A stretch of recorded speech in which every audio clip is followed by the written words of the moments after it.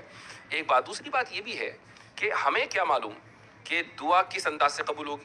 یعنی ہمارا کام تو دعا مانگنا ہے, وہ آل وائز ہے, ہم آل وائز نہیں ہیں. ٹھیک. تیسری بات یہ ہے کہ ایک بات شرح عقائد میں لکھی ہوئی ہے, میں تمام لوگوں کے ساتھ اس کو شیئر کرنا چاہوں گا.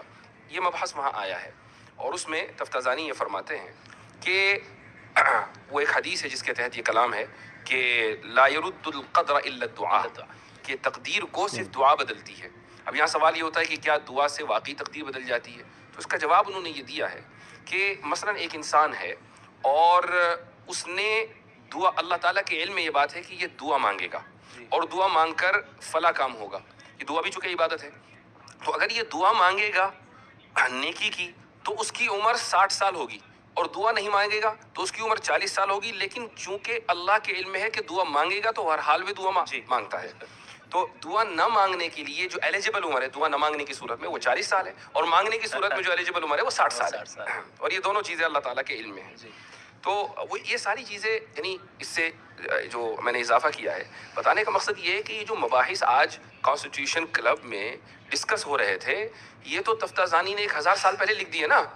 بات یہ ہے کہ ہمارے جو طلباء ہیں, اساتذہ ہیں, میں ان کی توجہ اکثر و بیشتر اس طرف مبذول کراتا ہوں کہ آپ کے پاس ایک مضبوط علمی روایت ہے, اس مضبوط علمی روایت کو صرف پیش کرنے کا سلیقہ چاہیے, بالکل, اس کے علاوہ اور کچھ نہیں. ایک اور لاسٹ پوائنٹ میں ذکر کروں گا اور اس کے بعد انشاءاللہ اپنی گفتگو کا اختتام کرتے ہیں. ملحدوں سے ایک سوال ضرور کیا جانا چاہیے کہ بھائی یہ کیا وجہ ہے کہ انسان ہی کے اندر اتنا شعور آیا ہے کہ وہ if then یعنی if A then B کا سوال کرتا ہے. یہ سوال گھوڑا, گدھا, بکرا یہ سب کیوں نہیں کرتے؟ جبکہ ڈاروینین ایوولوشن کے قائل ہیں. ڈاروینین ایوولوشن کے قائل ہیں, سب کا ایوولوشن ہوا ہے. تو کہیں گے نہیں, اصل میں وہ انسان کے اندر جو نیورونز ہیں, نیورو سیلز ہیں, وہ زیادہ ہیں.